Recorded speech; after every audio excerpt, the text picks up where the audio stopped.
Good evening and welcome to Easy Friday. Tonight we take you across the globe where the stories shaping our world unfold, from high-stakes diplomacy to groundbreaking innovations and the moments that define our culture. Strap in for a compelling hour of news, insight and conversation. I'm Caren Kibbett. Let's get started. Here are the highlights.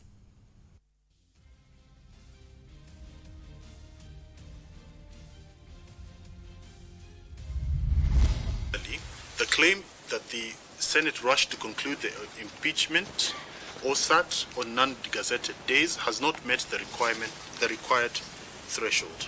Diminishing options. High Court rubber stamps Meru Governor Mwangaza's impeachment. Will MPs save Nduta from the hangman's noose? Parliament explores ways of saving 37-year-old Kenyan handed a death sentence in Vietnam. Ya mwananchi kufurishwa kiholela haitaendelea tena. Tumesema lazima kuwe na utaratibu hata kama mwananchi amekaa mahali ambapo hapafai. President Ruto stops evictions of persons occupying public land until the affected are given alternative housing. And on Savage Netizens tonight, much ado about a million chapatis making machine, coming soon.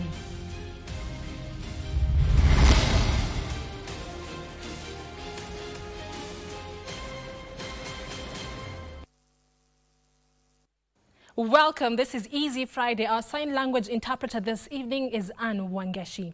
Now, President William Ruto has ordered a halt to evictions on public land until affected families are provided with alternative housing. Speaking during his last tour of Nairobi in Kasarani, Embakasi West and Makadara, the head of state emphasized the need for lawful and humane approaches to land disputes. The president maintained that all persons who are displaced from riparian lands due to floods will be the first to be allocated the social housing units under the government's affordable housing project. Sasa nyinyi akijiji, si nyinyi mnanitesa na majina. Sasa mara ilikuwa hasla. Ikakuja huko wakasema wengine survivor. Wengine wakakuja wakasema Zakayo. Sasa nasikia imefika Kasongo. Ndio ile imeenda El Chapo. On his last day of the Nairobi developmental tour,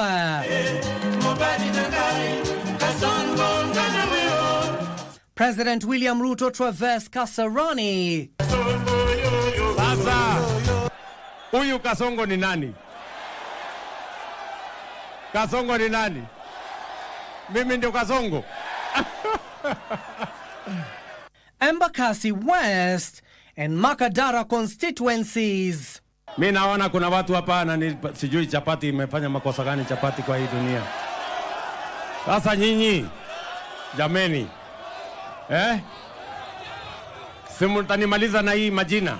During the tour, the head of state directed that all evictions that are being carried out in various parts of the capital should be stopped until families are provided with an alternative resettlement area. Ya mwananchi kufurishwa kiholela haitaendelea tena. Tumesema lazima kuwe na utaratibu hata kama mwananchi amekaa mahali ambapo hapafai. Lazima tufuate sheria, tuhakikishe ya kwamba mwananchi ametafutiwa sehemu mbadala. Speaking in Jiru, Ruto said the construction of the affordable houses across the capital will provide at least 50,000 social housing units that will benefit those whose houses were demolished along riparian land. We are building 50,000 housing units as I talk to you in the city of Nairobi. Na mimi nataka niwaulize vijana wa Nairobi. Hizo nyumba 50,000 inahitaji vijana almost 50,000 wa kujenga hizo manyumba. Na nyinyi vijana tunahitaji engineers, tunahitaji surveyors, tunahitaji quantity surveyors, tunahitaji plumbers, tunahitaji electricians, tunahitaji masons. This directive comes in the wake of numerous contentious evictions across the country. The president at the same time took a swipe at critics of his administration, challenging them to present their agenda to Kenyans ahead of the 2027 polls. Si mulisema nipange mambo ya afya? Si mimi naendelea na kupanga mambo ya SHA? Ama namna gani? Si nyinyi ndio mtaamua kule mbele? Si 2027 nyinyi ndio mtaamua? Kila mtu na kulingana na kazi yake? Ama mnasema namna gani? Si namna hiyo? President William Ruto at the same time rallied support for the recently signed agreement with the ODM leader Raila Amolo Odinga. Sio lazima jamii moja iondoke ndio jamii ingine ingie. Sisi wote tunatoshea hapo ndani. Jamii zote za Kenya zinaweza kushughulikiwa mahitaji yao na matakwa yao na serikali hii ya taifa letu la Kenya. Sisi zote kama watu wa UDA na watu ya Kenya Kwanza tunaunga mkono ushirikiano wa rais na Mheshimiwa Raila Odinga ili kuhakikisha kwamba nchi yetu inashikamana, inakuwa kitu kimoja, tujenge umoja kwa sababu hakuna kabila ambayo ni mgeni Kenya. So far, the president has undertaken an extensive developmental tour of northeastern, coast, Nyanza, Rift Valley and western Kenya. His next stop will be in Mount Kenya region. President William Ruto has directed his second-in-command, Professor Kithure Kindiki, to ensure all the promises he made to the Nairobi residents are kept. Abdiaziz Hashim for Easy Friday. Meru Governor Kawera Mwangaza has been sent packing by a Milimani High Court in Nairobi. This is after Justice Bahati Mwamuye, in a ruling on Friday, affirmed the Senate's decision, which had earlier been upheld, high impeachment by the Meru County Assembly of allegations of gross misconduct, abuse of office, and violation of the Constitution. The governor's option now remains to appeal the decision at the appellate court. The ruling by the High Court marks the latest development in a long-running political battle between Governor Mwangaza and the Meru County leaders. In his judgment, Mwamuye ruled that the Senate acted in accordance with the law and dismissed Mwangaza's claims to procedural chaos during the impeachment process.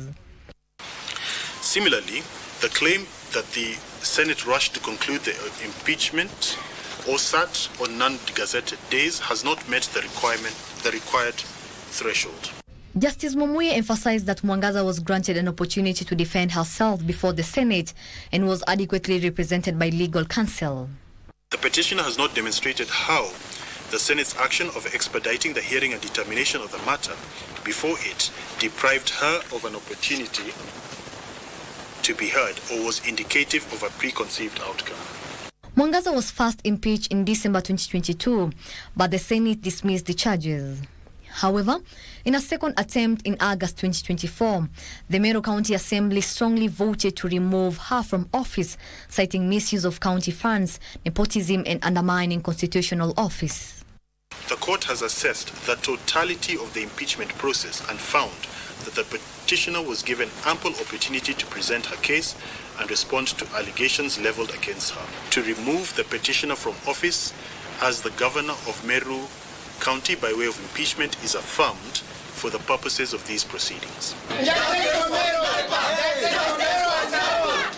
Immediately after the ruling outside the court, songs and dances erupted from a section of leaders and residents of Meru County who hailed the decision. The same replicated in Meru town. Despite the ruling, Mwangaza could still seek an appeal in higher courts to challenge the decision and potentially revive her political career. This as the Meru County Assembly initiates the process of removing all CECs except 2 on allegations of gross waste of public resources, inefficiency and misuse of office. Letua Debra for Easy Friday. Meru Governor Kawera Mwangaza faces an uncertain future after the High Court upheld her impeachment, validating the Senate's decision to remove her from office.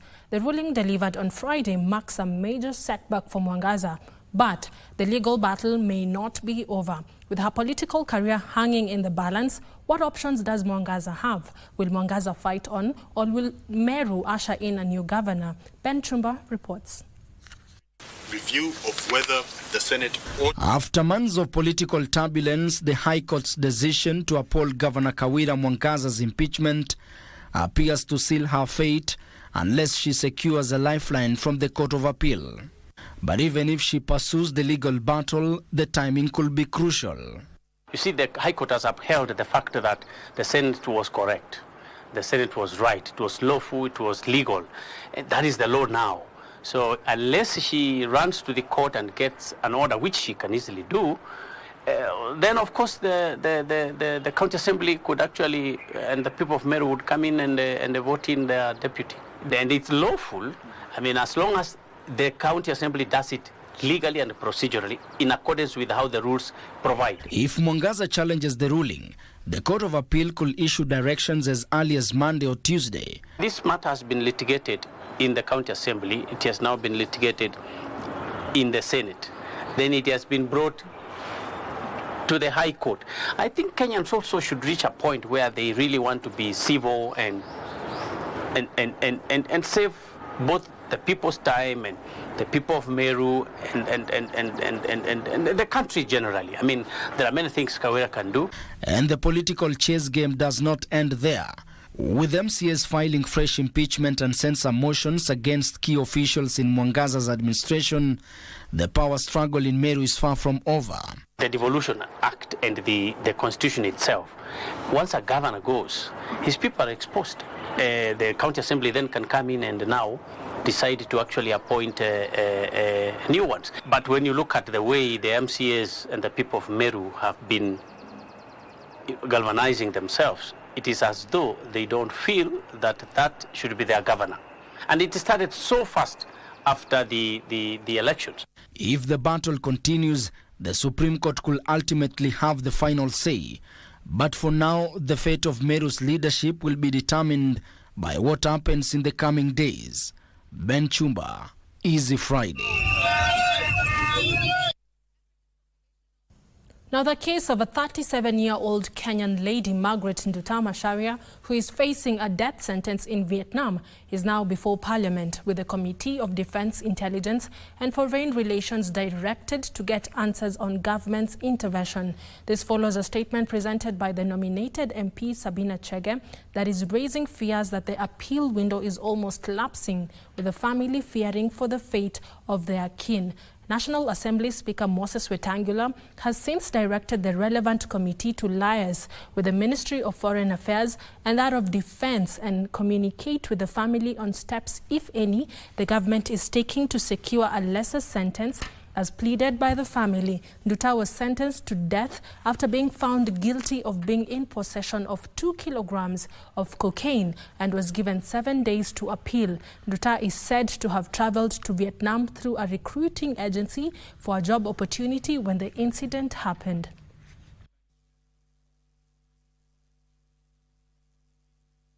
It is claimed, Mr. Speaker, that while on transit, she was informed by the agency that she needed to transfer her personal items to a new piece of luggage provided by the agency representative. From Ethiopia, Ms. Nduta journey ended in Vietnam under unclear circumstances. Her family was later called by an unknown person and informed that she had been arrested in Vietnam. On 6th March 2025, her family received information that she has been found guilty of drug trafficking and sentenced to death. She had the option to appeal her sentence within 7 days according to Vietnam laws. Honorable Speaker, it is against this background that I request for a statement from the chairperson of the Departmental Committee on Defense, Intelligence and Foreign Affairs on the following. 1. Urgent measures that the government is taking to intervene and assist Ms. Margaret Nduta Macharia, a Kenyan arrested sentenced to death in Vietnam. And understand, Mr. Speaker, that the appeal was meant to be done by 12th of March this year. Mr. Speaker, I just wanted to humbly request that the committee should reach out to the ministry immediately because, Mr. Speaker, this is a death sentence that is facing a Kenyan. It is urgent. The deadline, I think, was yesterday, 12th. So even if they would not deliver the message, I know because you're going on recess, I'll just request that this is immediately passed to the Ministry of Foreign Affairs so that they can start handling the matter and especially reaching out to the family who are on distress, Mr. Speaker. Major Bashir, get all of the statement, liaise with Foreign Affairs. Even as we're on recess, committees are working. Once you have any response, communicate with the questioner and bring a response to the House on the first sitting day after recess. Thank you, Honorable Speaker. Well guided, and I think I will get the statement and pass it on to the ministry so that we can get even an answer way before even we resume. Thank you. Thank you.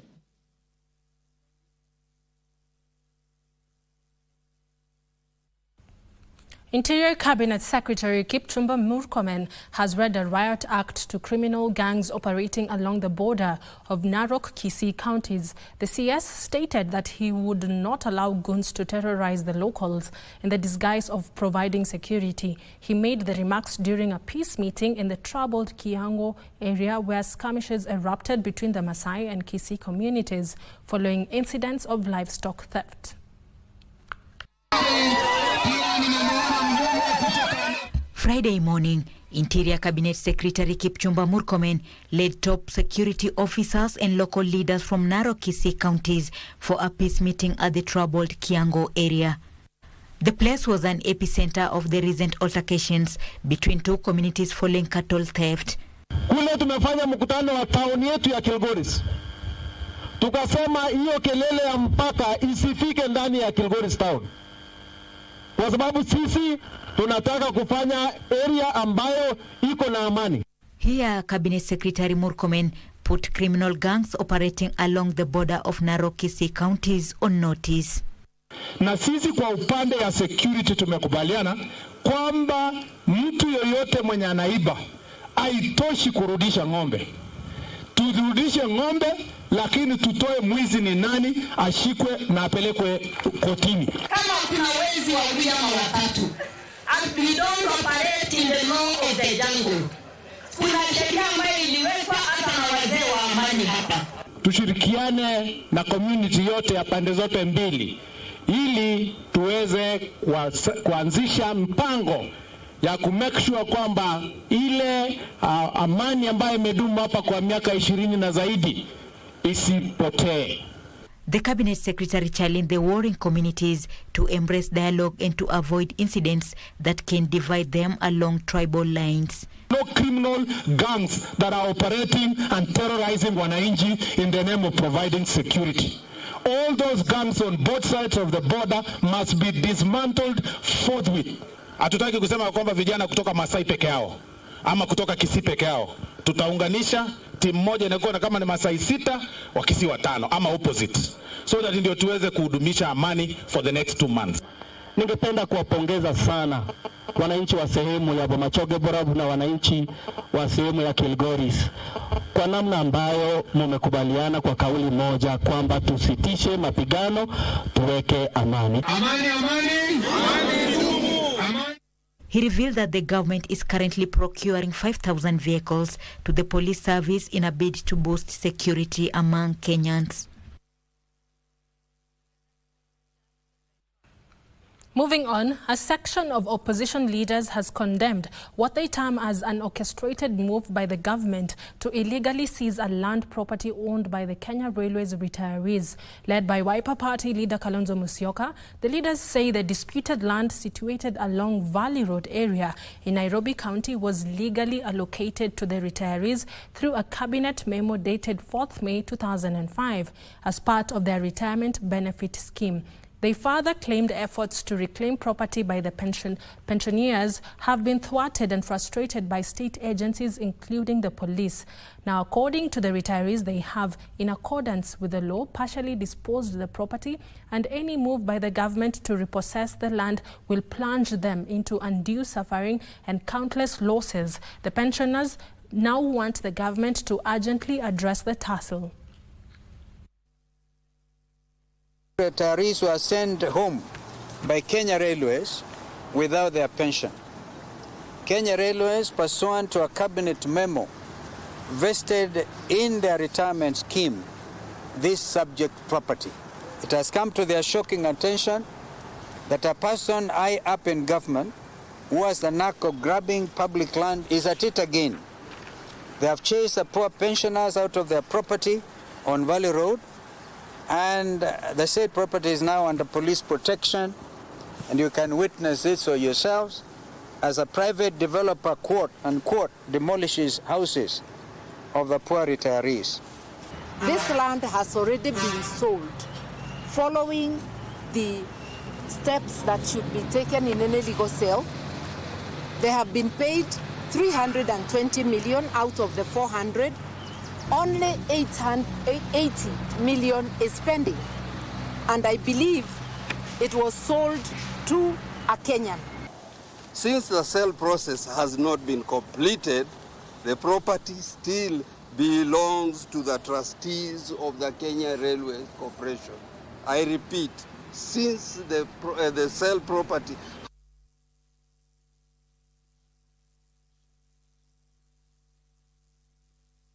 for 1 month. It's a reprieve for HIV, malaria and tuberculosis patients following the flag-off of essential drugs and commodities to the various counties. The flag-off follows a review of the stop order that had paralyzed operations at the Mission for Essential Drugs and Supplies, leading to the suspension of processing of orders received for USAID-funded commodities. The flag-off comes as Health Cabinet Secretary Dr. Deborah Baraza maintained that the country has secure stock levels of key drugs and commodities to last between several months to 2 years. For 1 month, HIV, malaria and tuberculosis patients stared at an uncertain future following the suspension of the processing of orders received from the Kenya Medical Supplies Authority KEMSA for USAID-funded commodities. Essential drugs that had been stuck at the Mission for Essential Drugs and Supplies warehouse were finally released on Friday, following an agreement between the Ministry of Health and the United States President's Emergency Plan for AIDS Relief, PEPFAR. After the stop work order, there was actually a cancellation of the contract with USAID for the program to support drugs. But with interventions from the ministry and the PEPFAR team, we have been able to restore that pipeline. For a while, we had a bit of a pause in terms of these commodities moving, but today is a great day that we are here and you are leading us and reassuring the nation that Kenya has these essential commodities. The commodities we are flagging off today will directly support millions of Kenyans affected by HIV, TB and malaria. According to Health Cabinet Secretary Dr. Deborah Baraza, the country has adequate stock of essential supplies to ensure uninterrupted services. Addressing these issues requires, number one, strengthening local manufacturing of pharmaceuticals and healthcare products. This will ensure HIV community security and foster sustainable growth. Secondly, integrating HIV patients into the National Health Insurance Scheme, which is the Social Health Authority SHA, to ensure swift distribution of essential commodities and also health service delivery for people living with HIV. Counties have been urged to ensure there is fair distribution of the drugs across hospitals to ensure the intended populations are reached. This is to avoid stockpiling in certain facilities or by specific individuals while others are suffering. It is our share. So can we distribute these commodities in a fair manner? According to Health CS, Kenya has over 2 million packs of TLD antiretroviral drugs, with over 4.8 million packs set to be delivered between now and June 2025. Additionally, there are 510,100 ml bottles of nevirapine suspension, an ARV used for infants, as part of the elimination of mother-to-child transmission of HIV. The CS further said that Kenya has 18,432 tests of early infant diagnosis to determine the status of infants exposed to HIV. Health Cabinet Secretary Dr. Deborah Baraza has maintained that the drugs will be fairly distributed across the 47 counties. Nancy Okware reporting for Easy Friday, Nairobi. Thank you very much, Nancy, for that report. Nancy's report takes us to our first short break right here on Easy Friday. We'll be back with more. Do not go too far.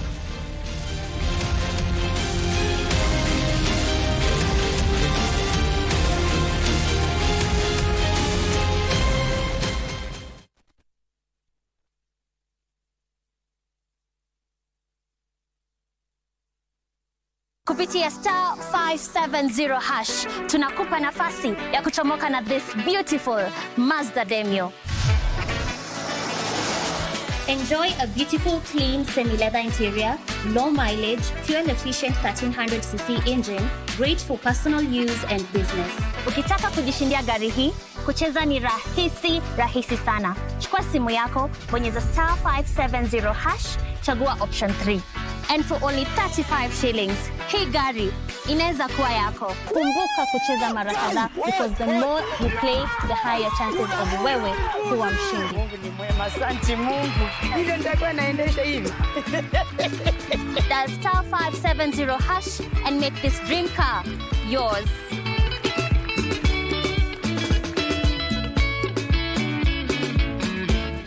Cheza Loto Moto.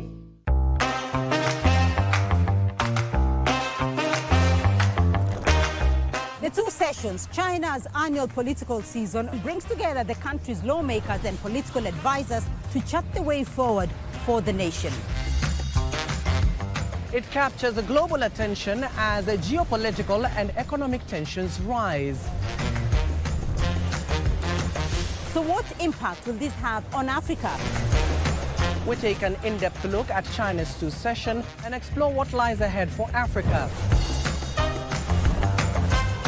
Join us for a special program on CGTN and the Kenya Broadcasting Corporation.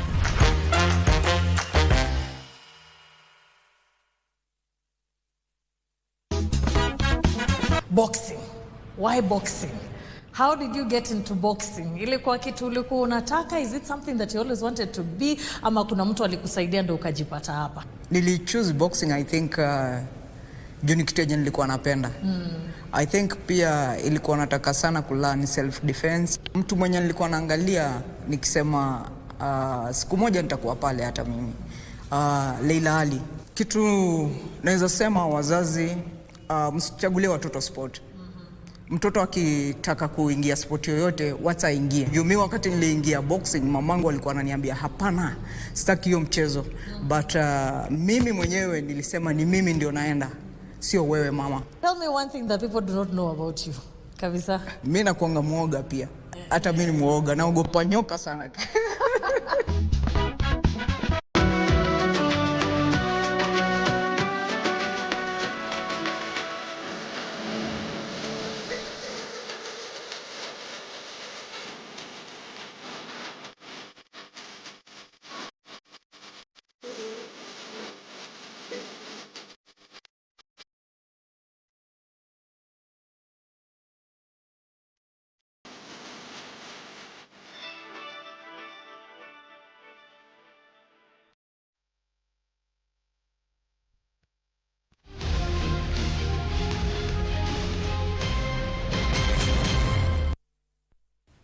Welcome back. Thank you for staying with us. For those joining us right now, this is Easy Friday.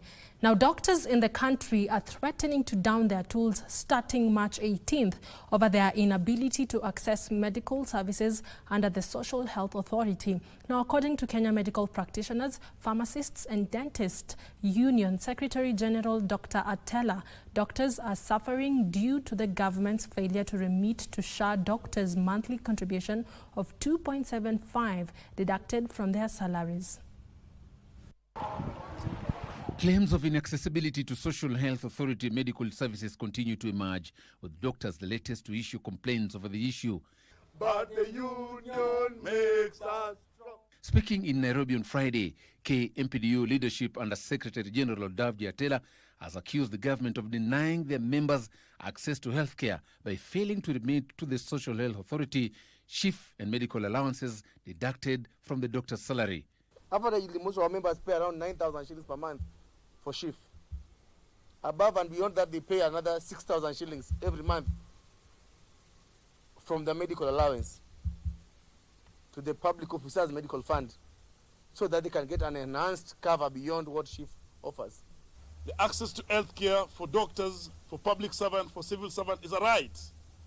And the fact that it's not a free service that we are asking for, but it's a service that we are asking based on the finances that we have been deducted. We have resolved, both as KMPDU and as UKCS, that next week on 18th, we'll have a mega demonstration. According to KMPDU, county governments too are to blame for neglecting the doctors' plight. We have noted that there are many counties, almost 40 counties out of 47 counties, that are deducting from the payslips of doctors and of workers and not remitting even to the banks and to SHA and to all authorities that have deducted. We are putting them on notice. So that 2.75% needs to be paid to SHA for SHA to continue working. Because if it's not going to work, we're all in this mess. In the meantime, KMPDU is raising concerns over what it claims is Kenya Medical Practitioners and Dentists Council decision to authorize medics in the country to offer services which are only meant to be carried out by specialist doctors. With civil servants in the country grappling with the uncertainties over their medical cover, KMPDU and the Union of Kenya Civil Servants are now calling for immediate actions on the implementation of the Social Health Insurance Fund. Reporting for Easy Friday, I'm Joseph Wahungu. Thank you, Wahungu, for that report. Moving on, National Assembly Committee chairs have been challenged to restore public trust in Parliament by ensuring the smooth running of legislative business. This follows growing concerns over the institution's credibility amid a leadership shake-up that saw opposition lawmakers allied to the broad-based government take charge of key parliamentary committees. This comes as new entrants to the committee's leadership pledged to adhere to the call of duty, with the Speaker emphasizing that the success of the House will depend on the approach they take while delivering on that mandate. The latest National Assembly Committee reshuffle has placed new leaders at the heart of parliamentary committees, with Speaker Moses Wetangula emphasizing that their presence and active participation will be critical. The new leadership is reminded of the great duty of oversight that is bestowed to the House by the Constitution and delegated to the committees that you now chair. The success of the fulfillment of this role will depend to a large extent on the efficiency of these committees. And the leadership, both on the minority side and the majority side, we had endeavored to guide the committees so that the chairs and vice chairs that they elect also reflect that diversity, both regional, ethnic diversity of our country. And Honorable Speaker, also the party strengths and conforming with the agreements that we have entered into. However, the Speaker put on the spot a section of committees over their conduct. There are just a few committees, not more than 3-4, to whom the departments of government, the oversight, consistently come calling to the Speaker's chamber to protest the manner in which the committees handle those government officials when they appear before them. I want to encourage you, serve without fear or favor and serve with integrity. Avoid the temptation to have an illegal title within the committee of a member called a welfare member. This is one of the Houses of Parliament. And of late, the picture outside there is the National Assembly is not working as expected. That has created a bit of lacuna, to the extent that the other house takes on everything and anything that comes across them, because the National Assembly Committee members are not doing the same. Some opposition leaders welcomed the changes, describing them as necessary step towards making parliamentary committees more effective. I've noted since we were elected that this new arrangement and the changes has created a huge expectation in the country that things are going to change for the better and going to work better. And at least that's something that, at least on my part, I'm aware of, because it is a challenge that we have to rise. This country has invested a lot in a number of agencies. And the feedback that needs to come out from these agencies can only come through the audited accounts. The session also saw a section of members defend outgoing committee chairs, warning against discrediting past office holders. And unfortunately, allow me, because I come from Murang'a County, to speak about Honorable Ndindi Nyoro, who was the chair of Budget Committee. He assisted very many members here. But when his time came, the same members, Mr. Speaker, were there casting aspersions and trying to show like Ndindi was favoring himself. With the new leadership changes now in effect, committee chairs face the challenge of proving that Parliament can function effectively and regain public trust amid concerns about its credibility. For Easy Friday, I'm Gladys Mungai.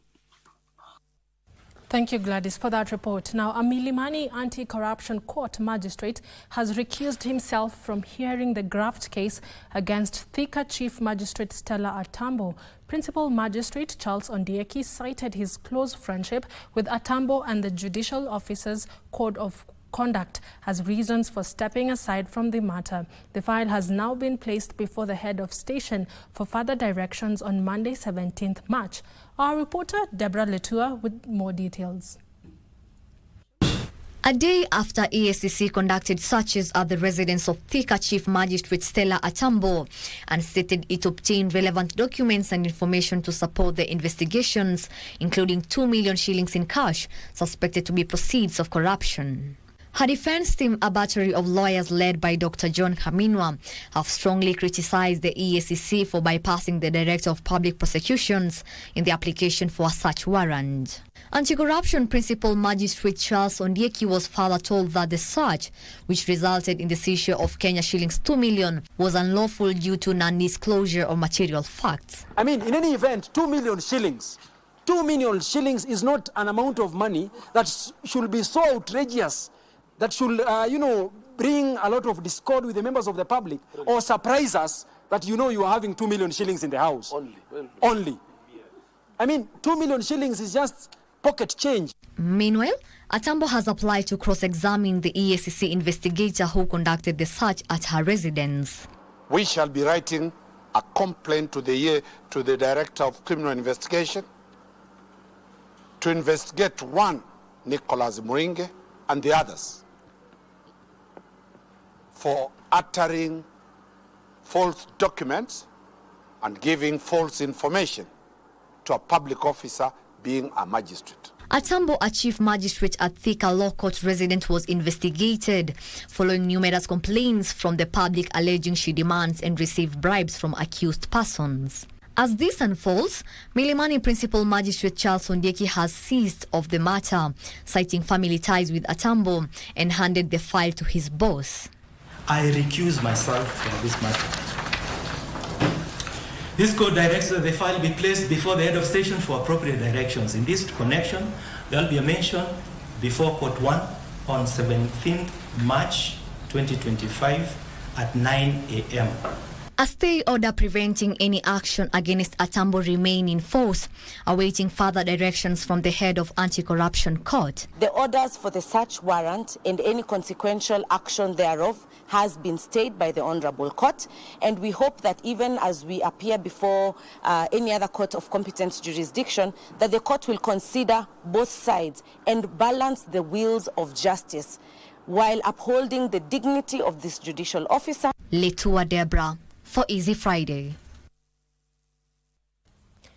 Education stakeholders in the country are proposing the inclusion of cultural studies in the curriculum to be offered as a subject in schools and colleges. Speaking during the National Annual Technical Vocational Education and Training Institute's Cultural Day, Kibbett National Polytechnic Principal Dr. Patrick Mushemi said the day was meant to inculcate Kenyan culture and values. Kibbett National Polytechnic on Friday. Hundreds gathered for the rare Cultural Day event to celebrate Kenya's diverse cultures and traditions.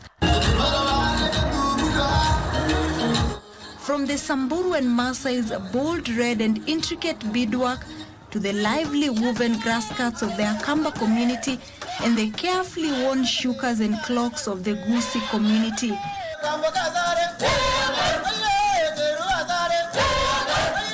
This was the song which was sung by young men and women during happy occasions. And also this song explains the Gusii culture. That's the way of dressing, dancing, and naming of children. This is a remarkable event that always reminds us that we have our own tradition, we have our own cultures where we came from, we have our own places that we call home. That's why we have this special day. The venue was a blend of culture as participants showcased their rich endowed cultural heritage through attire, music, dance, and artistic displays.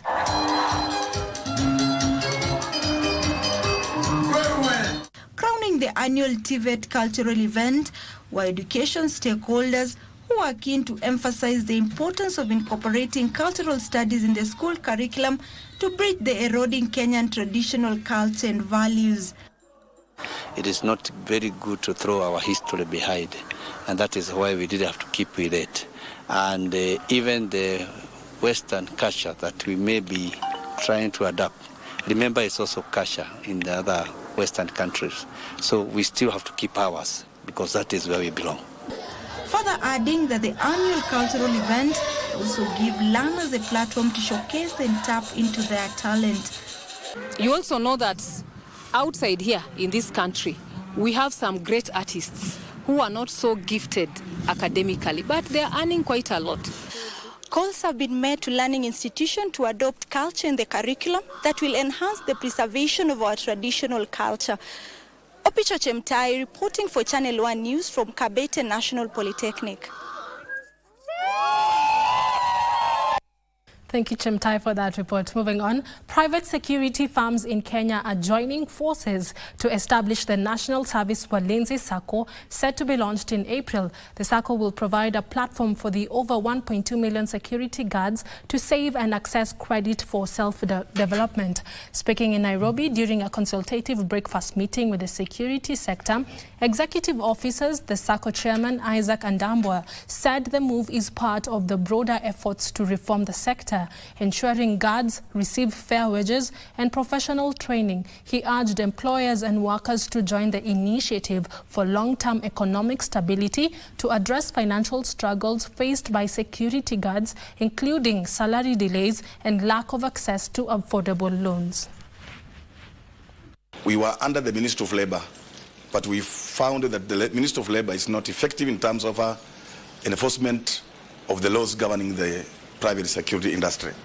So we thought of having a sector governance, and that's why we went forth and began agitating for the Private Security Regulation Authority, whereby we anticipated a lot of reforms in the sector. And the reason why we have about 80% of the CEOs from the security firms is because we're encouraging them to bring on board and to encourage the security guards to be members of the SACCO, where they can be able to access products in the SACCO. We are also here to make sure that we offer services which are going to enable these private security companies to offer timely payment of salaries, so that also these private security guards can be able to be motivated. The government has launched a tree planting initiative targeting secondary schools as part of the efforts to achieve the national goal of planting 15 billion trees by the year 2032. Wildlife Principal Secretary Sylvia Museya says the first phase will be carried out in the next 2 weeks to capitalize on the onset of the long rain season. This and other stories in the County News Roundup.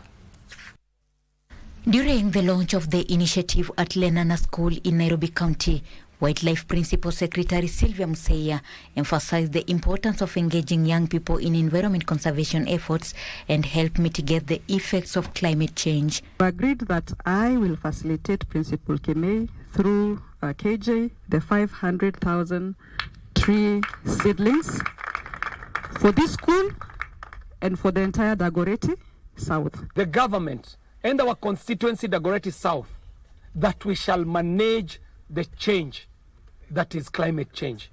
And oral health stakeholders are urging individuals to be conscious of their oral hygiene for preventive care for dental health, which contributes to overall systemic health. The stakeholders were speaking during a free oral health checkup in Nairobi in preparation for the World Oral Health Day, slated for 20th May of 2025. To emphasize how the oral health and mental health have a bi-directional relationship, whereby oral health can impact on your mental health and mental health can impact on their oral health. Public needs to be made aware on the importance of oral health and what they can do to improve their oral health.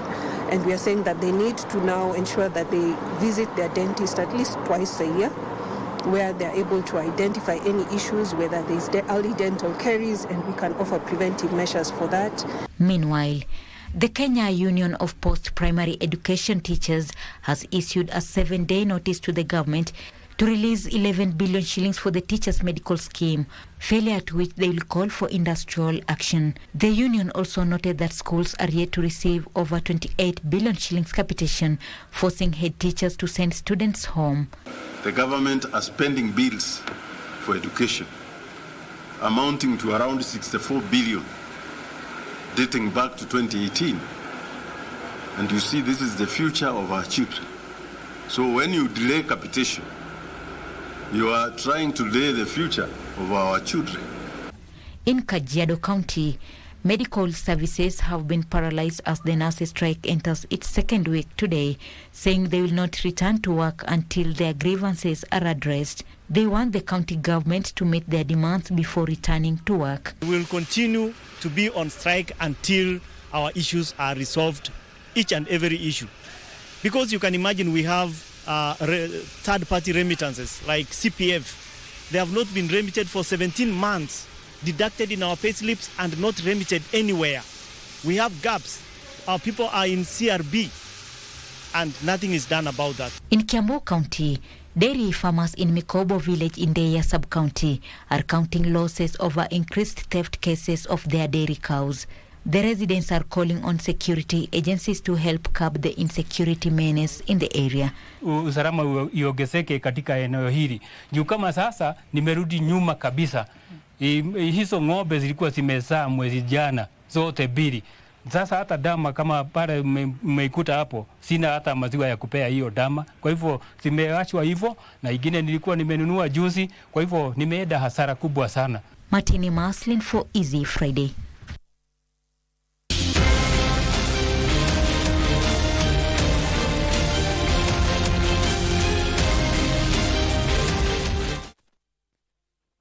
Jet A1, cheza aviator bila data bila credo.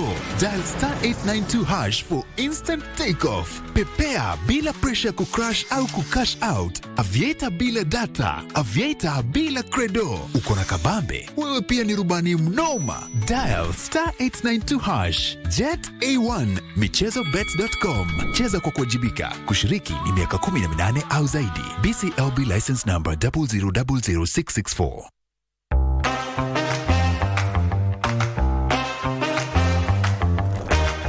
The two sessions, China's annual political season, brings together the country's lawmakers and political advisors to chart the way forward for the nation. It captures global attention as geopolitical and economic tensions rise. So what impact will this have on Africa? We take an in-depth look at China's two-session and explore what lies ahead for Africa. Join us for a special program on CGTN and the Kenya Broadcasting Corporation.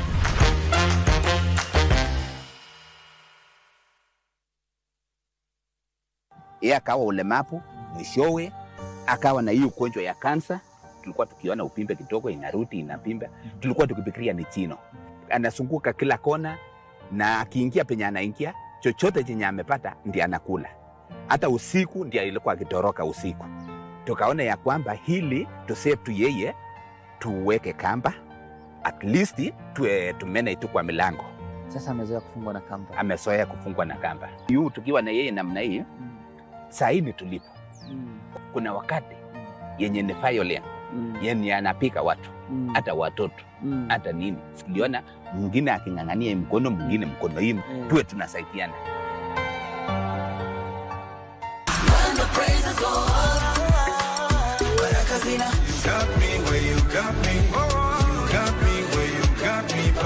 Nienda tu nikaambiwa umepatikana na shtaka, umeshtakiwa na shtaka la kuiba, stealing by servant. Umeiba mali ya kampuni ambayo unafanya kazi, you are not untrustworthy. Unakubali, unakataa. Remand, I stayed 1 full year without proceeding with the case. During the corona period 2020, 2021, court session were not proceeding. Kuinja baada ya kutoka watu walikupokea vizuri? Huko nilipokelewa na huyo mchungaji. Wengine walikuwa wananikataa, hata wengine wanasema even my relatives, wengine wanasema huyu ni mtu mbaya huyu sasa, because they knew me as a pastor.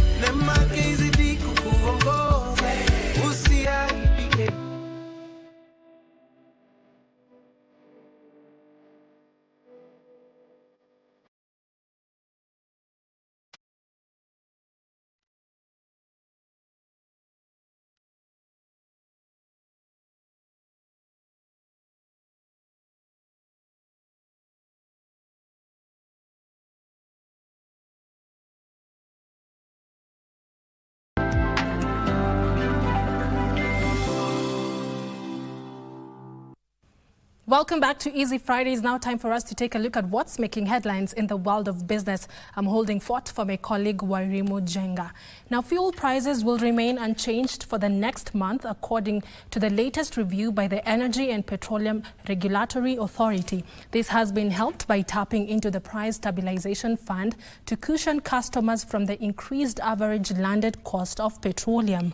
A litre of super petrol has been subsidized by 2 shillings and 41 cents, diesel 5 shillings and 59 cents, and kerosene by 8 shillings and 74 cents. This means that a litre of petrol in Nairobi will continue retailing at 176.58 shillings, diesel at 167.06 shillings, and kerosene at 151.939 shillings. Petroleum will be more expensive in Mandera County, where a litre of petrol is set to retail at 190.59, diesel at 181.07, while kerosene will cost 165.39 shillings.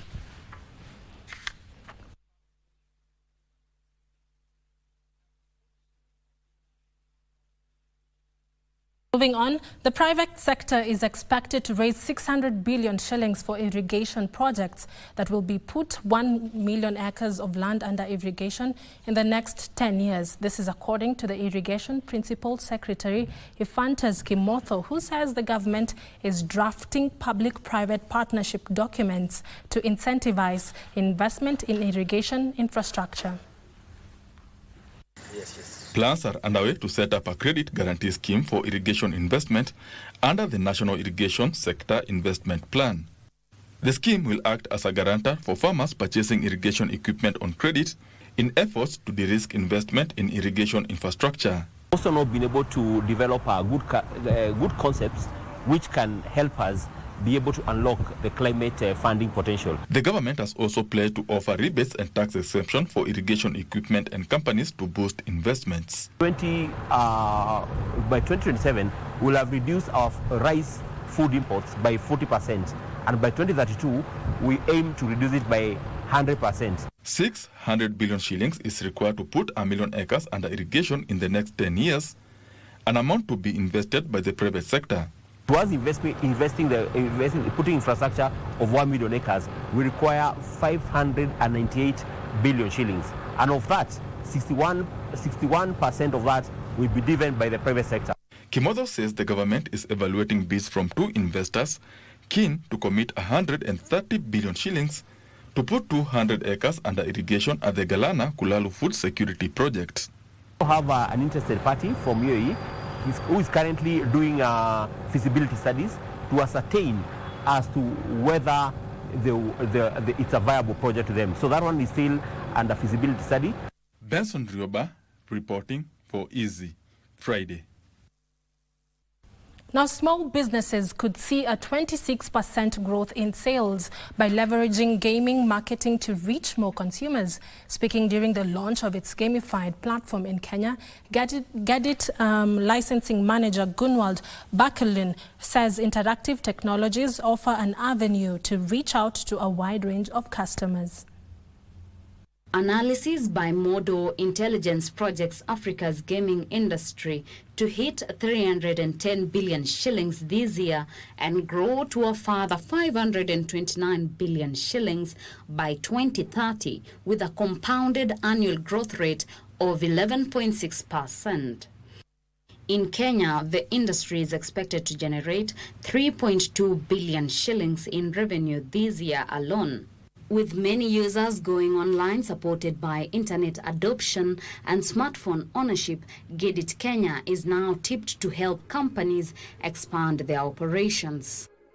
In average, any company that used gamified marketing last year increased their sales with 25.8%, which is a massive spike in sales. So we definitely feel that this is the right place to be. Consumers get a chance to download the app, win prizes, and find out what it's about. Official statistics indicate that Kenya currently has 56 million mobile data subscriptions with 41 million smartphones, a move Kibbett Kenya says will drive gaming marketing in the country to sustain sales, especially among small business with limited advertising revenue.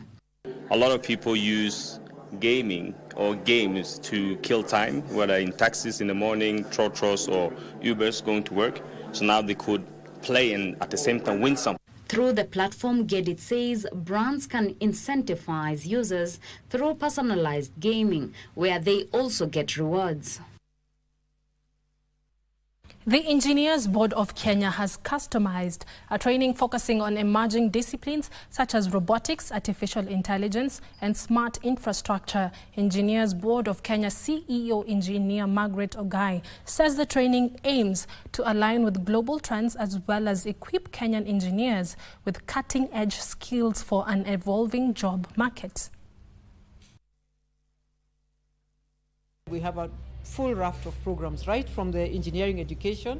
We are going to be strengthening what is happening at the universities so that the students that we come out, the graduates that we get are globally competitive. And just to add on to that, EBK has an initiative where we want to join the International Engineering Alliance. We are going to become signatories to the Washington Accord. We have done an application by June of 2023, this year, June 2025. We are hopeful, we have done our best, we are ready to be able to join that accord, and that will mean our engineers will get global mobility. Maybe what we haven't earned in this country very much is opportunity to innovate, invent, and develop, just like they have done in China. And these are some of the skills we want to tap in this collaboration to see how we can then perfect that expertise of producing things for our own selves. You look at countries like China, they have more engineering disciplines than we do. I think more than 300 engineering disciplines. We are at a point where we are at about 20 engineering disciplines. And so it would be important to do that skills gap, and that would be able to advise government and universities what kind of engineering programs to mount to ensure that there is engineering sustainability and competitiveness built.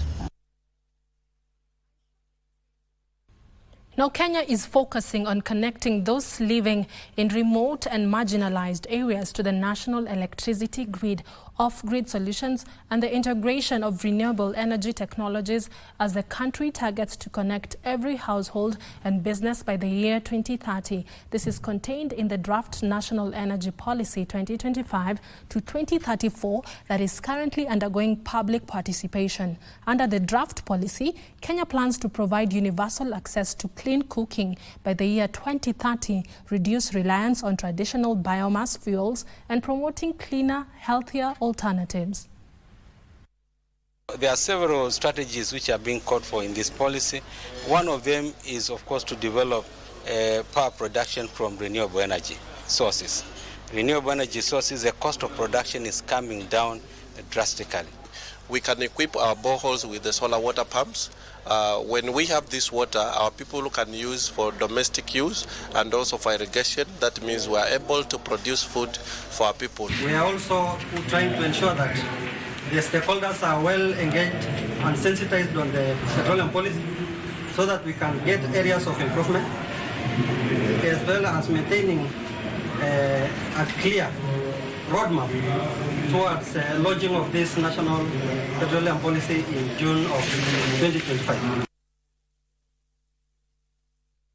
Now, McDonald's is facing serious warnings across Britain after the UK's equality watchdog issued a stark message to all 1,400 branches demanding they take action to protect staff from sexual abuse or risk legal consequences. This comes after a BBC investigation exposed troubling claims of a toxic culture of sexual harassment and assault within the company. Here are the details of this and other stories making headlines across the globe. BBC investigation in January, workers reported ongoing abuse, despite promises from McDonald's leadership to clean up its workplace culture. A 19-year-old employee said he faces degrading verbal abuse and homophobic slurs at his franchise in southwest Scotland. The Equality and Human Rights Commission says franchise-run outlets aren't covered by its 2023 agreements with McDonald's, but all businesses must comply with the law. The fast food giant insists its safety plan is working, but for some workers, change is still needed. Meanwhile, China's spring economy is booming as warmer temperatures drive outdoor enthusiasts back into the nature. In Beijing, an early bloom has residents flocking to scenic spots while outdoor gear sales surge nationwide. Campers and handful fans are upgrading their gear, fueling demand in retail stores. Store managers expect sales to peak by May, with family-oriented purchases on the rise. Also, spring tourism is thriving, with flower viewing trips sparking a 220% surge in travel searches. Finally, the U.S. may avoid a government shutdown after Democrat Chuck Schumer backed a Republican funding bill. Despite calling it deeply partisan, he warned rejecting it could cause chaos. The bill, funding the government through September, faces a Senate vote later today. While Democrats could block it, doing so risks blame for a shutdown. Republicans and Elon Musk see this as a chance to cut non-essential programs.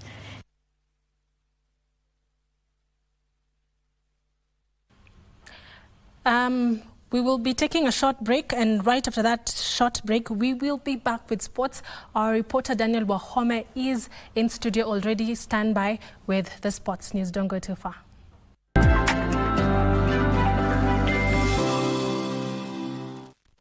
Nuka na Loto Moto. Sasa kwa star 570 hash option ya 4 kuna kashamba juja na nika 50 by 100 worth 1.7 million Kenyan shillings. Na hii si shamba tu, iko kwa prime location, few minutes from Juja Town. Stima yako iko ndani, na kama ni development, rapid and so promising. Na mambo ya landlord, mwisho wa mwanzo ni hapa. Ukishinda hili shamba, tunakuongeza 1 million Kenyan shillings ujijengee nyumba yako kwa shamba yako. Kuinuka na Loto Moto ni kucheza sasa hivi kupitia star 570 hash option ya 4 au register deposit na ucheze sasa hivi kwa www.tushinde.com na ujishindie shamba hili na addition of 1 million Kenyan shillings. Inuka na Loto Moto.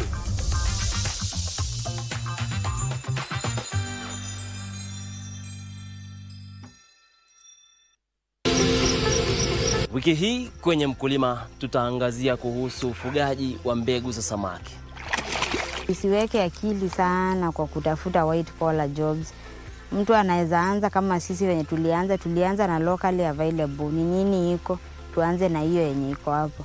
Then ukishaanza usikufe moyo kwa sababu vitu hazikuangi zote straight. Kuna mahali zitaenda zikue vibaya. Ikikuwa vibaya, endelea na kuangalia ni solution gani unaweza fanya ndio vitu ziendelee kuwa mzuri.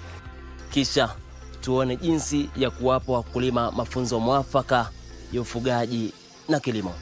Usikose kujumuika nami Francis Ngala siku ya Jumamosi saa 10:30 upate mseto kamili wa kilimo.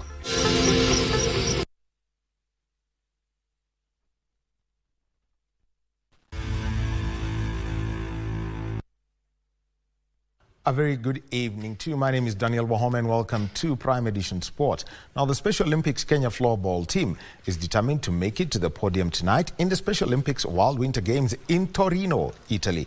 The team, which is making their debut at the Games, started their campaign in the divisioning matches where they secured a win against Namibia and 2 losses against Sweden and Denmark to be placed in Division 1 where they were ranked 3rd.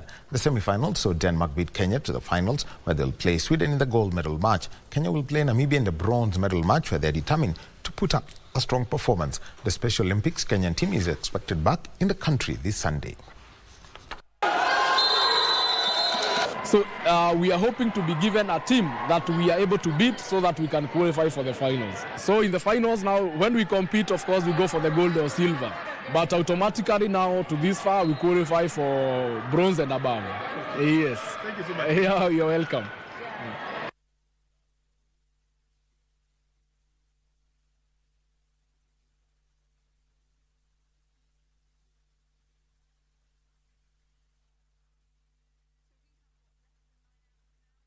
And former world under-17 2,000 meter steeplechase champion Caren endured stiff competition to win the 10,000 meters on day 1 of the 3rd Athletics Kenya Betika Track and Field Weekend Meet held today at the Eliud Kipchoge Athletics Complex in Kapsabet, Nandi County. Kibbett clocked 33 minutes and 8 seconds, 4 seconds ahead of second-placed Maureen Chepkoech, while Abigail Chelagat completed the podium positions in 33 minutes and 27 seconds. Diana Jepkemoi emerged victorious in the 3,000 meter steeplechase in 10 minutes 8.4 seconds, followed by Winnie Cheptek, who was 24 seconds behind, while Caroline Biward settled for 3rd position in 10 minutes 47.9 seconds. In other results, 2-time 800 meter Commonwealth Games champion Wycliffe Kinyamal sailed through to the 400 meter final set for tomorrow after he won the first semi-final as Kevin Kipkorir won the second semi ahead of Moitalel Mpoke.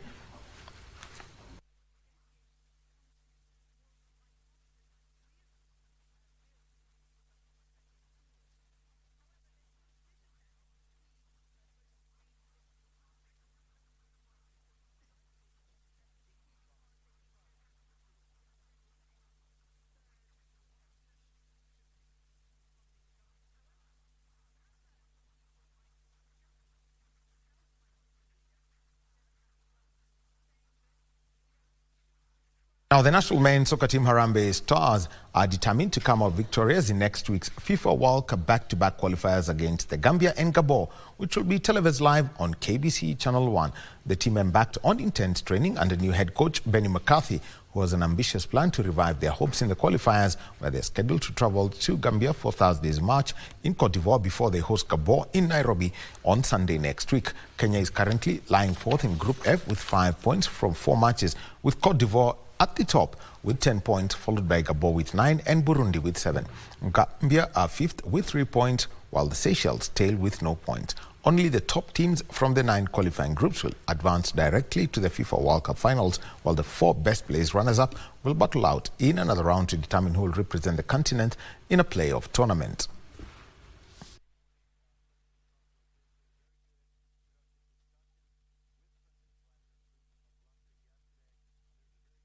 Sawa, tumefuata maelekezo, vijana wako tayari kwenda kupambana, watu tunajua taski iko mbele yetu, na kila mtu nikidhani anataka kucheza, kila mtu anataka kucheza to qualify kama Kenya because ni dream yetu na tunataka ku represent our country in the World Cup in 2026. Training's been good, imekuwa intense na coach akona ambition, which is a good thing, so he's always telling us his ambitions, what he wants from us and what he needs from us. So I'm looking forward to the coach's tenure, and it looks bright for Kenya, to be honest.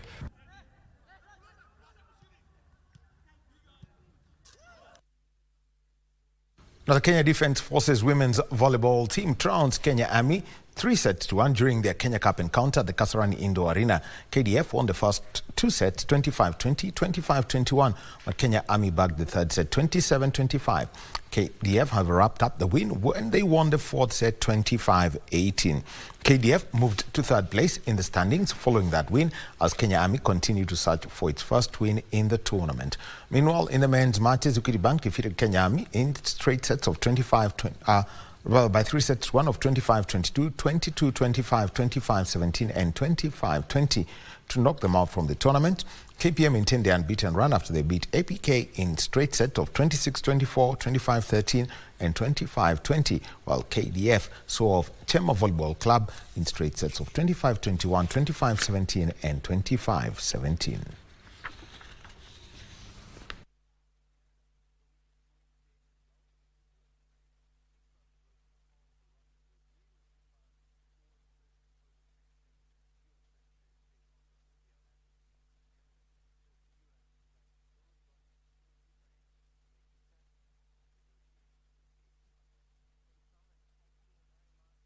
The World Rally Championship teams are already in Nairobi for the WRC Safari Rally, with Toyota Gazoo Racing set to defend their unbeaten record this season at the iconic Safari Rally as they make their 100th event in the FI World Rally Championship next week in Naivasha.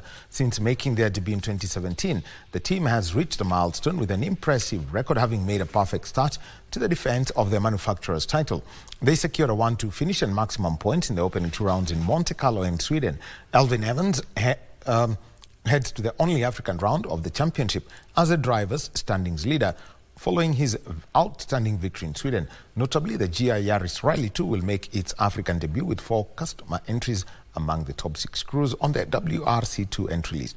Beyond the competition, the rally is expected to provide a major economic boost to Naivasha and its surrounding areas, with over 100,000 visitors anticipated next week, significantly increasing hotel occupancies. The WRC Safari Rally will rev off in Nairobi on Thursday next week before moving to Naivasha for the remaining 3 days.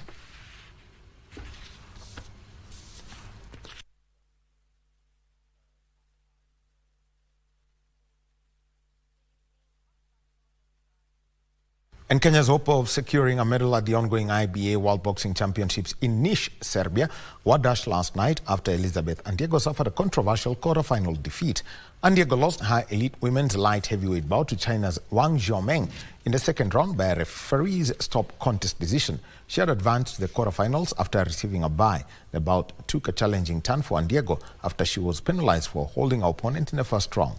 Despite going toe-to-toe with Wang, the referee stopped the fight in the final 3 seconds of the second round when Andiego failed to beat the count. The decision sparked protest from the Kenyan's red corner, with her coaches insisting she was fit to continue. Andiego's exit capped a disappointing championship for Kenya, as all 7 other fighters, Veronica Mbithe, Lansa Akinyi, Amina Faki, Frieza Anyango, Emily Juma, Pauline Shege and Cynthia Mwai were eliminated without securing a single non-walkover victory.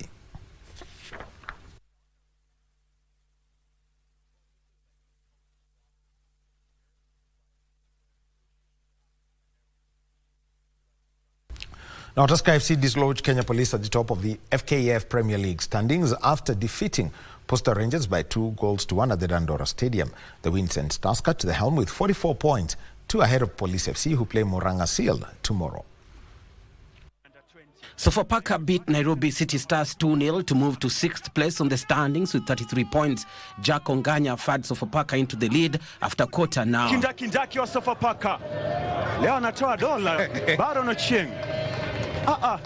Bramwell Simiyu scored deep in stoppage time to hand Sofapaka, the 2009 champions, the crucial maximum points, while City Stars relegation woes were compounded by the defeat and remained bottom with 22 points from 24 games. Tumepata chances nyingi, zile wamepata wenyewe wamefunga tu zao rahisi, but lakini zetu sisi tunapata, tuna struggle, viwana keeper, so hapo mbele imetumeza sana leo kwa sababu chances tumepata nyingi. Tumeshinda kufunga. Kimeenda vile nimepanga, vijana wamecheza vizuri. Last match tulikuwa na clean sheet na hatukuweza kufunga. Hii mechi tumejipanga vizuri na tumeweza kufunga mabao. So nafurahia vile vijana wamenipatia game ya leo. 5 more round 23 matches are scheduled Saturday. Defending champions Gor Mahia will face Bandari at Kenyatta Stadium, while Kenya Police will be at home against Murang'a Seal. On Sunday, FC Leopards will host Shabana, while Mara Sugar will face Bidco. Meanwhile, the Council of East and Central Africa Football Association, SACCO, has moved to build the capacity of technical officials among member associations by holding a technical study group in Nairobi that has brought together officials from hosts Kenya, Tanzania, Uganda, Sudan, Somalia, Djibouti and Burundi. The 3-day training is expected to impart the officials with skills that will uplift standards of the game in the respective countries. Analyze game, kumwangalia opponenti. Kwa hiyo ni vitu ambavyo inawezekana mwanzo tulikuwa hatuelewi au tulikuwa tunachanganya kumchagua man of the match lakini na best player. Man of the match ni kwa mechi, ni mchezaji wa mechi moja, lakini mchezaji bora wa mashindano ni kwa tournament. A different thing from coaching and analyzing, iko more detailed na inasaidia coaches and analysts pia ku develop football, more especially kwa our region tumekuwa tukimiss a lot. People used to do back in days, they're just getting data depending on emotions and how they feel about the players and also about the teams and whatever happens into the tournaments. But now we thank CAF and SACCO that at least they've impacted us with knowledge to see how we do things. Now I think we'll be having data, we'll be having something that we refer to and help us to work on. And Manchester United booked their quarter-final place against Lyon in the UEFA Europa League after a 4-1 defeat of 10-man Real Sociedad in their last 16 return leg played at Old Trafford last night, thanks to captain Bruno Fernandes's hat-trick that saw them sail through. That's the sport for tonight. More coming your way tomorrow. And remember, tomorrow is a Legends edition, so Toppy will be standing right here on this hot table. My name is Daniel Wahome. Enjoy the weekend. Let's take a short break. We'll be back with Caren.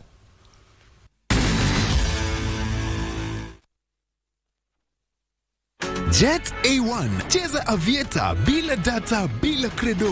Dial *892# for instant takeoff. Pepea bila pressure kucrash au kucash out. Avieta bila data, avieta bila credo. Uko na kabambe, wewe pia ni rubani mnoma. Dial *892#. Jet A1, michezobet.com. Cheza kwa kuwajibika. Kushiriki ni miaka 18 au zaidi. BCLB license number 0000664.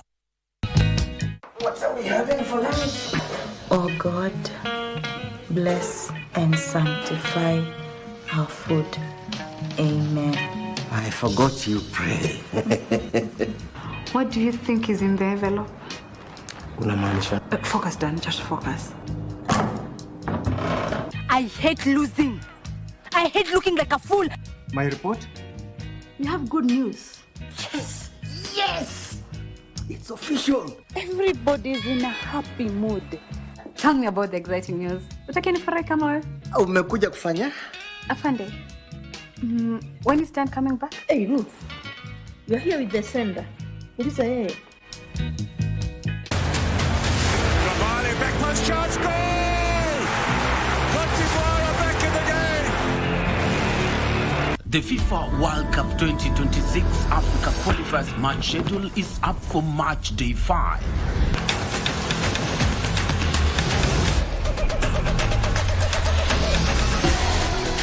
In Group F, the Gambia will host Harambee Stars on Thursday, 20th of March from 10 p.m.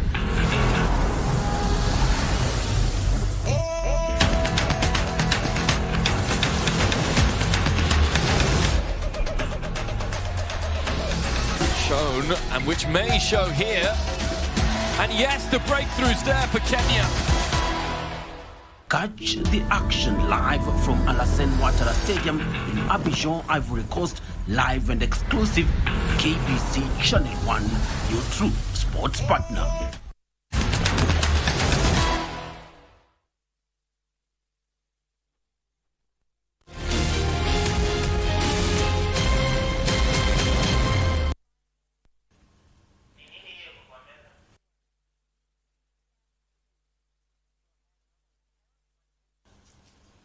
Welcome back. Now, we definitely cannot wrap up Easy Friday without our favorite segment that usually comes every Friday right here on Easy Friday, the Savage Netizens. Now, in this week's episode of Savage Netizens, it takes just a statement that may be perceived a bit unrealistic for the keyboard warriors to pour their criticism online. This week, acquiring a machine that will supposedly roll out 1 million chapatis in a day left the savage netizens flabbergasted, and they decided to digest this chapati info through sharing hilarious content online.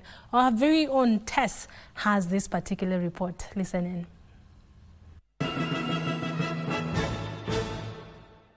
Apparently, nobody can dim your shine when it's your time. This week seems to be chapati time.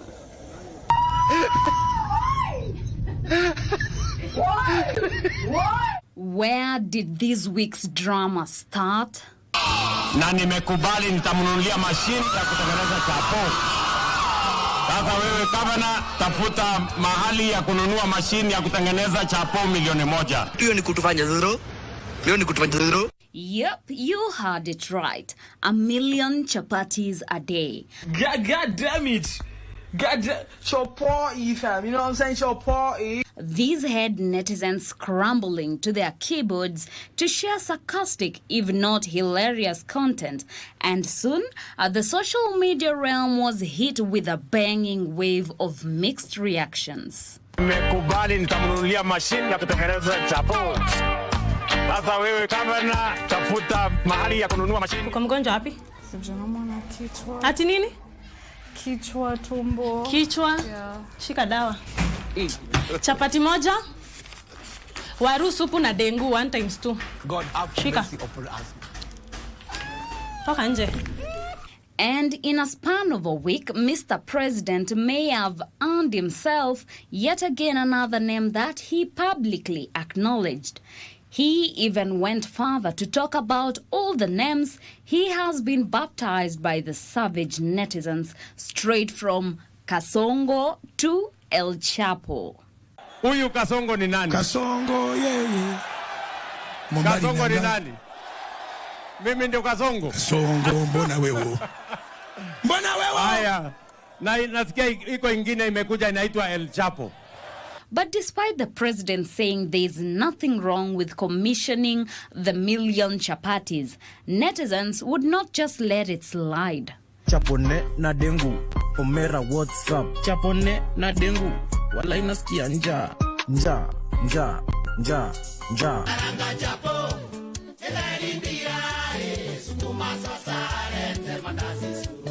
But what if you missed chapati? What should you do then?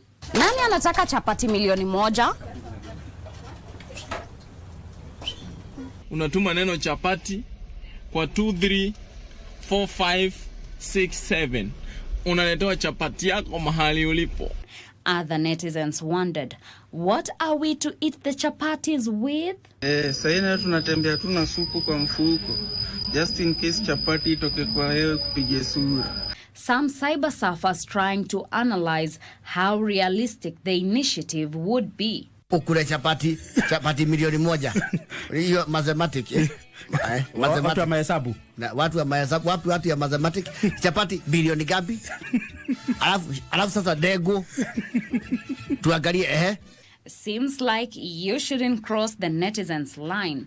Nani ameorder chapati $1,000,000? Chapati. Chapati. Chapati. Chapati. So how about a bit of a music jam to cool the netizens down?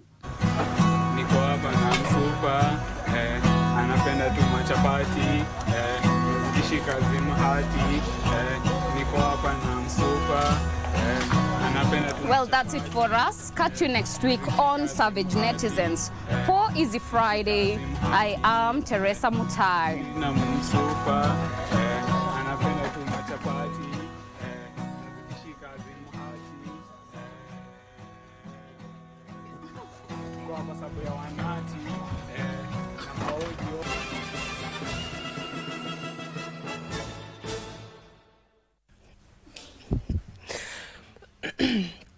Thank you very much, Tess, for this week's episode of The Savage Netizens. We appreciate you right here on Easy Friday for always making us have a light moment and laugh. Thank you. And that brings us to the end of Easy Friday. Thank you so much for staying with us. Our sign language interpreter tonight has been Anne Wangeshi. Up next, DJ Cool Jacks takes over with the Disco Funk Show.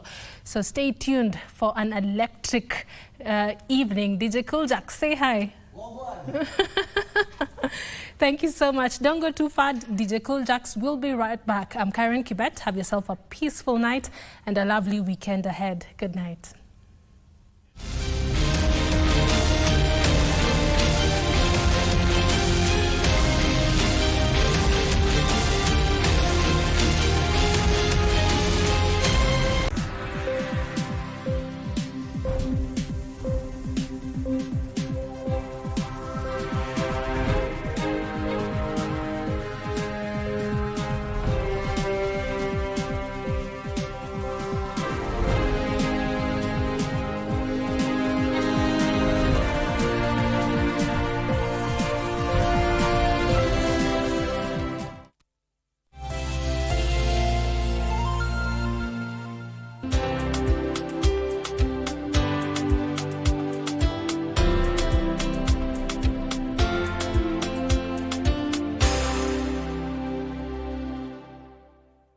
Kupitia star 570 hash tunakupa nafasi ya kuchomoka na this beautiful Mazda Demio.